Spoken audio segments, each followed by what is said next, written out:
This is the All About 80s Music podcast with John Micek and Steve Augello. Hey, this is Steve Augello, and I'm here with John Micek. Hey, Steve. Hey, John. This week, John and I are back again with our original mixtapes from the 80s. We've dug deep into the bins and dusted off two cassettes that have a similar theme, both celebrating one of the most loved artists of the greatest decade. This is going to be a lot of fun, so let's not waste any time and get right into it. So, John, here we are again with two different mixtapes, both made in the 80s and revived for this episode. Both your mixtape and mine celebrating George Michael and Wham. Would you, sir, please pull the cassette out of your Walkman and give us a little background on it? You know, Steve, there are few artists with a more complicated legacy than George Michael.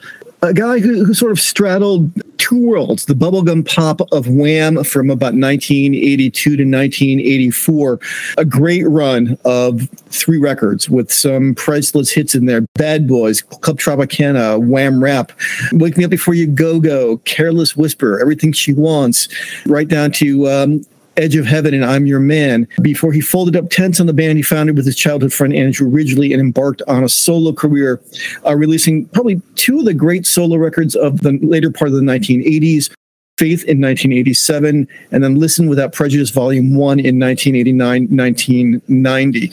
Michael was one of these guys. He always strove for artistic credibility, never really satisfied with his work, and never really quite found his level going into the 1990s and the 2000s. Unfortunately, he was taken from us altogether too soon on Christmas Day, 2016, only into his 50s, probably not a little bit older than we are right now, but we've been left with this incredible legacy of music. So what are the first couple of songs on your mixtape? All right, I'm going to move backwards, Steve, into Michael's catalog and go with One More Try off of Faith in 1987. Michael said that it was a personal song for him and close to his heart. It was about my attitude coming out of my last relationship into this new one when I was pretty unwilling to be open to anything. It's a very not George Michael song if you're used to his work. Very understated. There's some bass. There's some gospel organ. The video of him famously standing alone in a hotel room, as it turns out, in Sydney. You know, just sort of shot in silhouette through the whole way through, and him gradually sort of coming to terms with the person who he is. It is hard to come out of that song, Steve, and not be profoundly moved. And God knows, every time I come back to it, it still hits me right between the eyes. And that's the word I would use to describe it. It's an extremely moving song, an extremely moving vocal track. And I love the simple yet effective drum machine pattern that's accented by Dion Estes' bass work, which I believe was a fretless in that song. If I'm not. That's right. No cymbals in that track, by the way, just the kick and the snare. He's such an iconic singer, such an iconic figure in the pop world that I actually forgot that he wrote most of those songs himself. I think, Steve, though, I think you're right about that. Michael was at the height of his songwriting powers when Faith came out in 1987. He told Australia's Countdown television TV show that he wrote and recorded this song in just 8 hours. Wow. From conception to where they hit stop on the tape. 8 hours to produce that song. It's important to remember that George Michael was pretty much single-handedly responsible for everything that Wham did. From the writing and the recording to the producing, he was a notorious control freak. Andrew Ridgeley was in the band, but did precious little, sparking 1,000 punchlines in the 1980s. Michael, when he was focused, when he was at his best, could produce some of the best pop that was out there. And certainly One More Try, which clocks in at nearly 6 minutes, but doesn't feel that way, is one of those songs. George has been such an iconic pop singer over the years that I actually forgot that he wrote those songs. Part of the reason is you don't see him with a guitar or a keyboard a lot of the times. And he was never a virtuoso musician either, which was the funny thing about it. He had a rudimentary mastery of keyboards. He had a rudimentary mastery of guitars. Last year, the journalist James Galvin put out the most comprehensive George Michael biography there is. It's called George Michael, A Life. He talked about him singing the horn parts to his horn players because he didn't know how to write notation. The music was all up there. It was all inside of him. He found a way to transfer it, but then he brought in these extraordinary players like the bassist Dion Estes and the trumpet player Roddy Lorimer, who really brought the songs to life. Awesome. Your number one pick. So my mixtape is simply called the George Michael Mix. and it was made in late 1987, the same year that his Faith album was released. Faith was his first solo album. The record firmly established him as a true solo artist. It went on to sell 20 million albums worldwide and remains one of the best-selling albums of all time. Like all mixtapes, I took great care to carefully sequence the order of these songs. So let me get into the first one. My first song is Wake Me Up Before You Go Go. So the reason I chose this song first on the mixtape was because it established Wham as a supergroup across the world. It was a very important song that kicked off George Michael's career as well as Wham's career and allowed for the hits that would follow for the next 15 years or so. This song actually blew up on MTV in 1984. And by the way, that video actually has 432 million views on YouTube right now. And it was uploaded 13 years ago. So, I mean, that's huge. Hugely popular song. Let me run through what I remember as my first impression when I originally heard the song and watched the video for the first time on MTV. So I'm listening to the first few bars, and I get the impression that it's a cheesy, fabricated pop song with no merit. That ridiculous jitterbug comes in, and then enter the lyrics, you put the boom boom into my heart. And there again, I get the sense that it's a throwaway candy pop track. But then the pre-chorus starts. But something's bugging me, something ain't right. My best friend told me what you did last night. And all of a sudden, the song starts to get credible. And the chorus starts to blow up big. And the song progressively just gets better from there. And I'm caught up in the fun of it. In addition to the song, the video had so many complementary elements to it, tying into the overall success of that song, making it historic. There was George and Andrew's iconic black and white Choose Life shirt, the background singers matching black and white shirts that said go-go on them. Then everyone was decked out in fluorescent shirts, sweaters, and gloves. Then it's all glow-in-the-dark attire and makeup. Shirley and Pepsi, the iconic duo known for their name and for being part of the group's early success, both easily identifiable and loved by fans. And the video showed the camaraderie between the members of the band that contributed to the overall good vibe feel of the song. It showed a young, happy George Michael before the famous lifestyle got to him. And there was no doubt in everyone's mind when they watched this video that George Michael was destined to be a star. You just knew it. So the song was a big, big launch for Wham's career and the platform which started George Michael on his journey to becoming one of the biggest pop stars of all time. This is one of those songs, a great pop tune that starts out with from the quirkiest of beginnings. The story goes that Andrew originally was sleeping late one morning, and his mother left him a note to wake me up before you go. And George saw that, and he kind of went from there. And this is just a classic piece of like 60s girl group pastiche. You know, you can draw a straight line from here to like the Ronettes or the Shirelles or whatever. And George Michael, being a student of pop music, being a student of Northern Soul records, was able to sort of access that tradition to bring this song to life. And again, and it's one of these songs, again, that came very easily. You know, I think the song was written and recorded in almost no time flat. There was that iconic video that everyone sort of recognizes now. The story, the account around that is a very long night, them bringing fans in and everyone being exhausted by the end of it. But George going out very graciously and meeting with the fans afterward, showing his magnanimity toward them. And of course, you've got that fantastic line, "You make the sun shine brighter than Doris Day," which reportedly Doris Day herself loved. You know, there was also sort of a nod there to the gay community. Michael was then not out, but people who saw that video knew exactly what he was talking about when he dropped the Doris Day reference. I mean, just a great pop song, really, from end to end. And again, an example sort of Michael's mastery of the craft.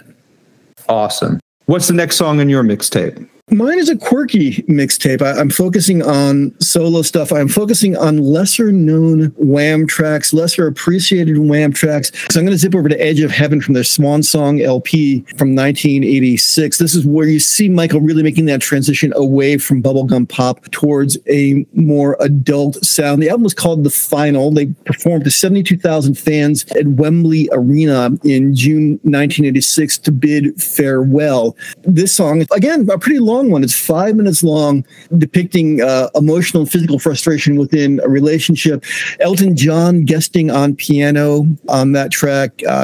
If you close your eyes, you can hear that a cappella bit at the beginning and Dionysus' bass coming in underneath of it. Michael later said that the lyrics were deliberately, overtly sexual, particularly in the first verse. Again, that was him making that break away from Wham's teeny bopper audience, straining towards something a bit more adult and kind of hinting towards what was going to come with what we now know as the Faith LP. I think that whole record, the final, for me, there are darker songs in there. I know we're going to delve into some of them, like Battle Stations and Blue and Different Corner.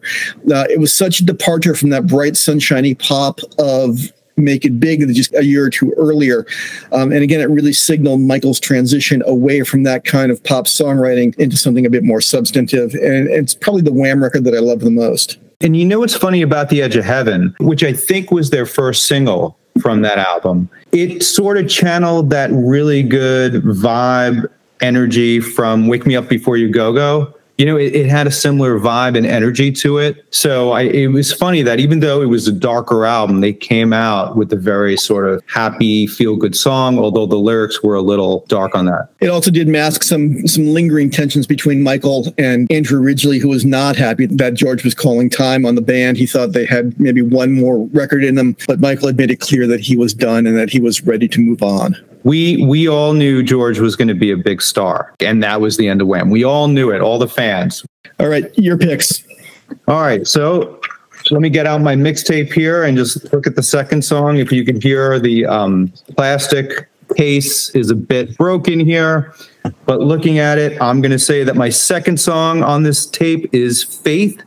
And the reason I juxtaposed Wake Me Up Before You Go Go with Faith coming in at second was, like I said a moment ago about Wake Me Up Before You Go Go, Faith was just as important as a song as Wake Me Up, because this was a song that really established George Michael as a solo artist. It was actually the second single off the Faith album. We know I Want Your Sex was the first. There was a lot of controversy around that song and video, and I won't get into that because it's not the song on my list. But after the whole I Want Your Sex debacle, the single Faith, it was more mainstream, and it held the #1 position on the Billboard Hot 100 chart for 4 weeks. It was the #1 single of the year in the US in 1988. And the song also reached #1 in Australia and Canada, and was #2 on the UK singles chart. So it was a song that really launched his solo career. And I remember that video, like I'm sure you do. Most of the blonde frosting was out of his hair at that point. He had the word revenge sewed onto his jacket, which was a response probably to the criticism of I Want Your Sex. And he had those dark sunglasses and jeans on, which became his signature look for a while. If you remember how that video started, the jukebox played a clip of I Want Your Sex, probably just to piss off his critics. Then Wham's Freedom is played on the organ as an intro to the song. And when that intro was over, George started playing his acoustic guitar and singing, and then the rest was George Michael history. You know, so Steve, here's my memory of that song. It's August 1988. I'm at the Hartford Civic Center in Hartford, Connecticut. I had camped out to get tickets to that date on the Faith tour. And they had this really elaborate stage set. It was sort of big grids, made 4 walls, made a box around the stage. And you start hearing those organ chords come up. The stage set starts moving away. The crowd is building to this insane frenzy. The lights come on. There's George. That, let's face it, he ripped off the guitar riff from Bo Diddley. That is a complete Bo Diddley knockoff. That starts playing. Dionysus' bass comes up underneath of it, and the crowd completely explodes. It was this masterful manipulation of a crowd's emotions. Again, going to Michael's skills as a showman. The song, as you correctly point out, is really him deliberately breaking away from the past in Wham, from the singer that he was before. He's got the stubble, he's got that dangly cross, earring, you know, he's got he's wearing the hat. You know, later on all of us would try to kind of channel that George Michael vibe circa 88, 89. You know, we cover the song in the Thompson Triplets, the 80s cover band I've talked about quite a lot that I play in during the course of the show. And there are few songs that will get a crowd moving than Faith. When we play that one, it is a guaranteed floor filler. filler. Again, it's rockabilly pastiche, but it absolutely works. And that's not a song you hear a lot of bands cover these days. You know, even the 80s bands, you don't hear them cover Faith. So It's so much fun to play. Dionys's bass really is the glue that holds that song together. It's got a great hook. You know, the chord changes, the song sounds simple, but the chord changes are actually deceptively complicated. There's a lot going on in the sonic architecture of that song. And that speaks to George Michael's songwriting. Exactly. I can't believe you saw him on the Faith tour. Talk about bragging rights. It is one of the 4 or 5 best shows that I've ever seen. It was just extraordinary. I will say this, my teachers will not probably hear this, but I did skip school to camp out for tickets for that. Me and a bunch of UConn students lined up outside the Civic Center waiting for our tickets in the cold of a January morning for a show that was still 8 months away at that point. It sounds like from the past podcast, that's not the first time you skip school for a concert. So, you know, when you're hardcore about music, you do what you do for what you love. Awesome. All right, Steve, I'm going for my number 3 pick. I'm going to zoom back to Wham's debut LP, 1982, Fantastic, for Club Tropicana. Just an amazing bit of escapist pop, a video shot on the island of Ibiza, George and Andrew playing airline pilots, Shirley Holloman and Pepsi DeMock, the 2 background singers, playing flight attendants that they're crushing on and chasing around the island. Andrew originally, in his memoir, said this was really the highlight of a teenage fantasy holiday escape.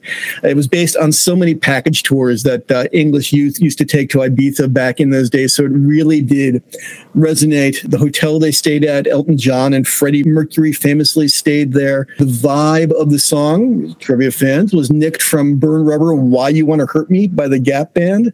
Oh, wow. George Michael being the student of pop music that he is. And then Steve, famously, this is where George Michael actually came out to Andrew originally. They'd finished taping the video, and George called Andrew in his hotel room and said, "Hey, could you come down here?" Andrew came down. Shirley Holloman was already in the hotel room. She, of course, already knows. And he tells his best friend since childhood that he's gay. And Andrew just sort of famously says, "Well, that's a bit of a surprise." And that was the end of that. But this, you know, Steve, that first Wham record, I think, sometimes gets overshadowed by the monster success of Make It Big. And in a lot of ways, that's justified. The songwriting on Make It Big was a lot more mature and a lot more accomplished.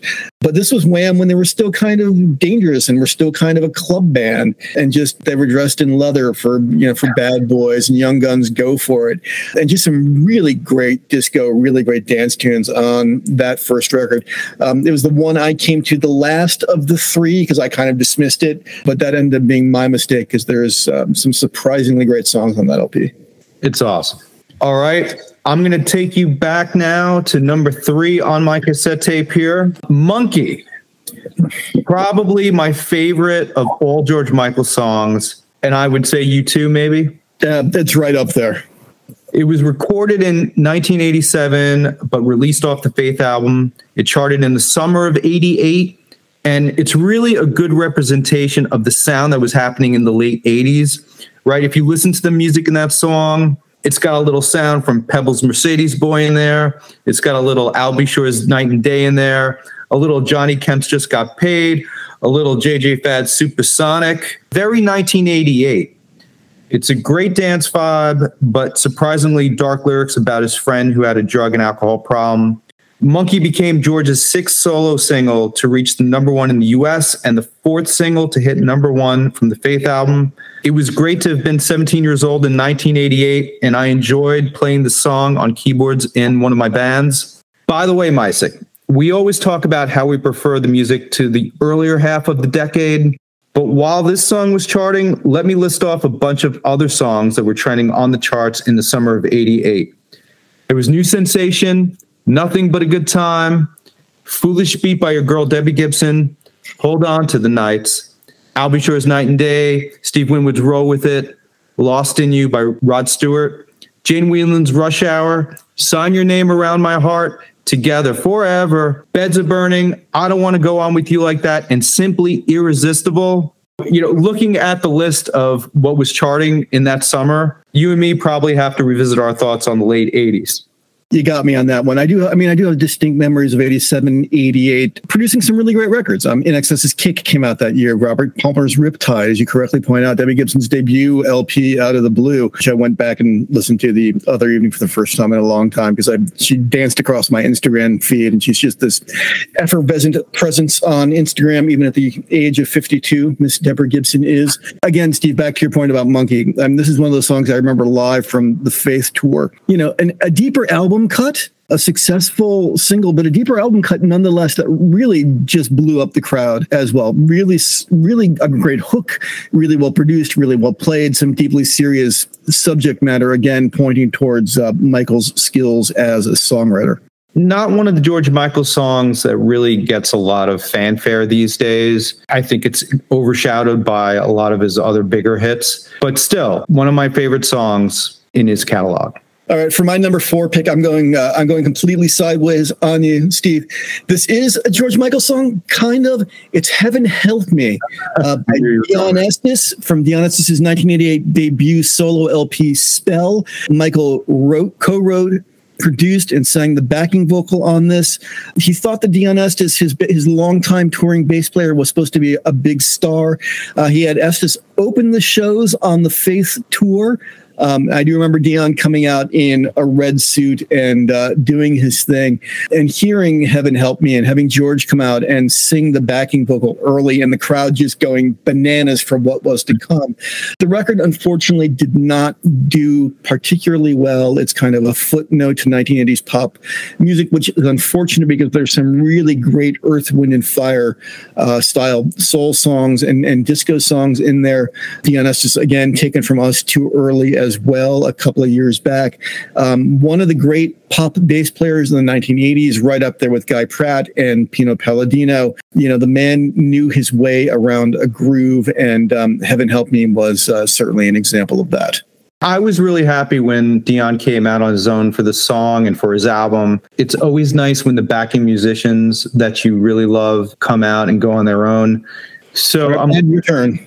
All right, I'm looking on my cassette here. Next, I have Kissing a Fool, one of the best George Michael songs, right? We've said before in previous podcasts that in the 80s, you could pretty much get away with anything musically, and this song was no exception. It was a tune that pop stations played, but also jazz stations played, soft rock stations were playing it, as well as grocery stores and elevators. It seemed that for a couple of years, you can walk into the song in the most surprising places.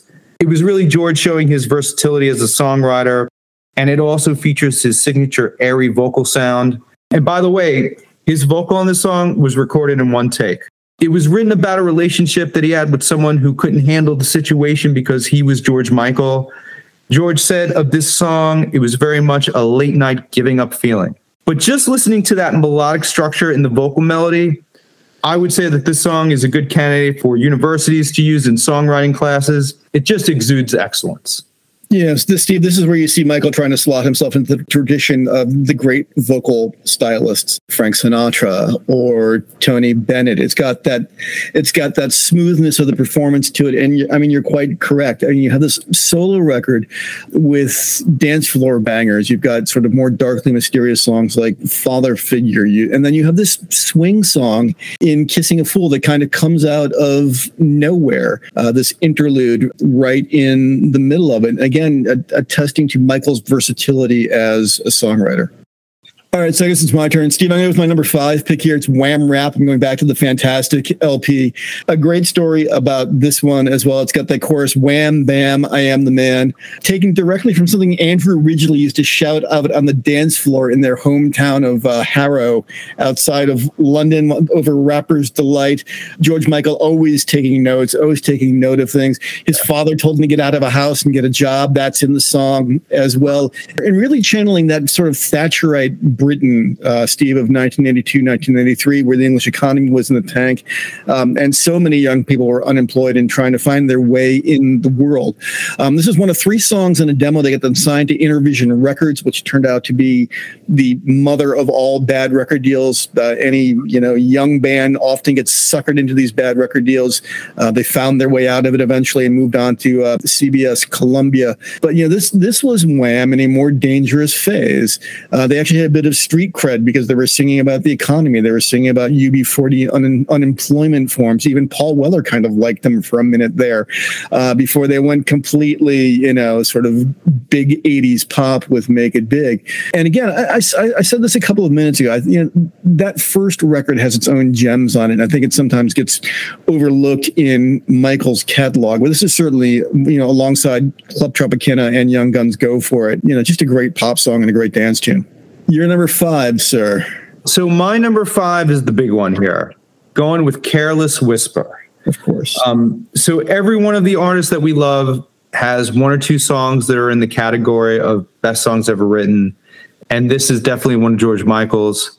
I was in the parking lot of my son's school a few months ago, and I pulled into a parking space. I had the windows open. I was cranking the song. As the guy in the space next to me got out of his car, I turned down the volume in embarrassment. And the guy stuck his head in my window and said, "Hey man, you got to turn this song up." This song was released as a single in 1984 and became a commercial success around the world. It reached #1 in at least 10 countries, selling about 6 million copies worldwide, 2 million of them in the US. This was one of the songs that George wrote in his head on his many bus rides to his gig as DJ back before he and Andrew originally were signed. He worked out the song with Andrew strumming chords on his Telecaster, both at George's house and Shirley Kemp, then Shirley Holloman's aunt's basement flat where Andrew was staying. Here's an interesting thing. George Michael had to go through 9 different sax players until he found the guy who could play the sax line exactly the way that he heard it in his head, with all the little nuances and inflections. And that guy's name was Steve Gregory. I always wanted to know who played the sax line on that song. Now I know, it was Steve Gregory. He was the 9th sax player and got the line exactly the way George wanted it. One of the best songs of all time and one of the best sax solos and sax lines as well. Yeah, Steve, this is a rare Andrew Ridgeley co-write. And again, in his biography, James Galvin notes that the royalties from Careless Whisper are basically what's been keeping Andrew Ridgeley out of the poorhouse for his entire life. And what's funny? Like, whenever you see Andrew Ridgeley, on social media, and you see him like in a suit, grocery shopping, or you see him like in a bathing suit on his yacht, that's Careless Whisper money. I think of that every time I see him online. Yeah, it's like, again, half of life is showing up, as they say, and certainly Andrew Ridgeley showed up at the right place and the right time. But, George Michael was the new kid in their primary school, and Andrew Ridgeley, way back when, took him under his wing. He was a little bit cooler than George was in those days. George had curly hair, he had glasses. It took him a little while to find himself personally, and then very rapidly eclipsed his friend. Steve, important to remember also, the Careless Whisper was released originally as a George Michael solo single in the UK as a way to begin establishing him as a solo artist. It was released in the United States on Make It Big as a Wham song, but most of the world had already known it as a George Michael solo single before it was released in the United States. That saga of trying to find the right sax player has passed into pop legend. Michael could be that meticulous. He could be that demanding. I mean, even went to Memphis, and there were soul players there who got turned down, who couldn't channel what he was looking for. They finally had to return to London, and they found the sax player there that finally nailed it. And again, you're right. One of the great indelible sax hooks of the 1980s, where you couldn't turn around without getting smacked in the head by somebody playing a tenor.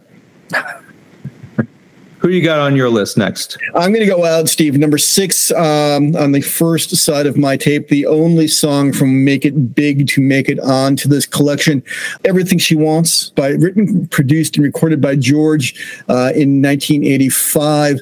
He writes, "It was the only song I've ever written that successfully came from a backing track first. He wrote the Lindrum pattern and found a synthesizer program that he liked. He was apparently in Paris having dinner with some friends, leaped up and said, 'Hey, I have an idea,' and raced off to the studio, called in the engineers. They worked until 2 a.m. They weren't happy with what they had.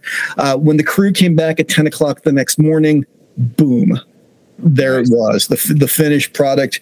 Again, just an example of Michael's ability to alchemize a song into reality." And, you know, for me, this song is right up there with Dead or Alive's You Spin Me Right Round, just one of the best pop songs of all time. That video is just so ingrained in my mind. You know, whenever I think of George Michael, like that's the image I think of. What a fantastic song. One and some distinctively deep lyrics there as well. I mean, you've got, you got that kind of synth pop beat going, but it's really about a marriage that's in disintegration, about a man who's unhappy with his life and feeling trapped and trying to give the person in his life everything she wants, everything she needs. It was this balancing of sweet and sour, this balancing of dark and light that Michael could do really well when he was at his best. Profound lyrics from a young man.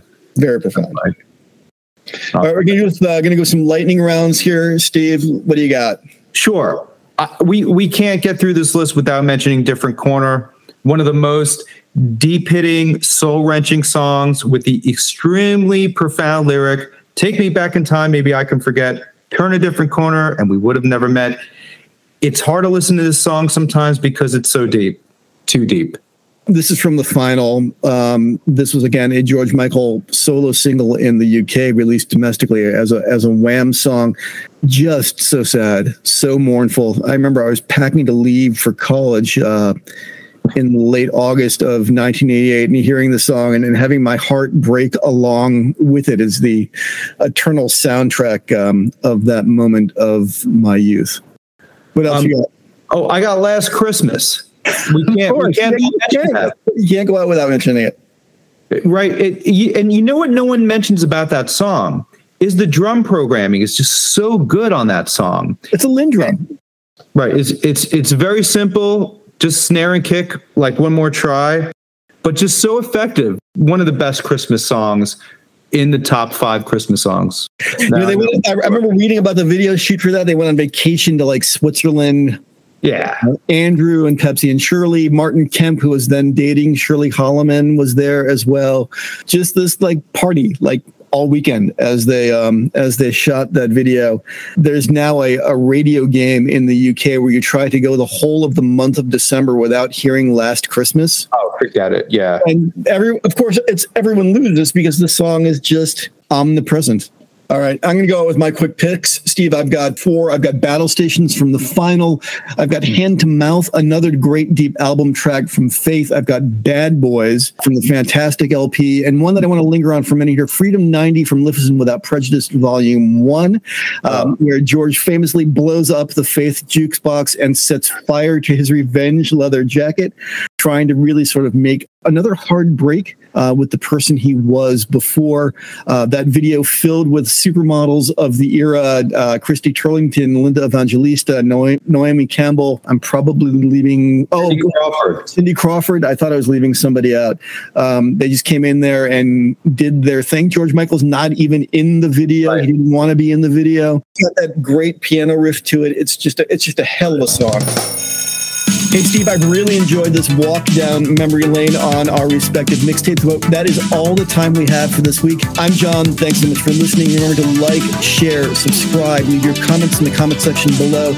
We'll be turning these tracks into Spotify playlists for you. Please make playlists of your own and share them with us. And this is Steve saying, until next time, keep it cool, keep it awesome, and keep it totally rad.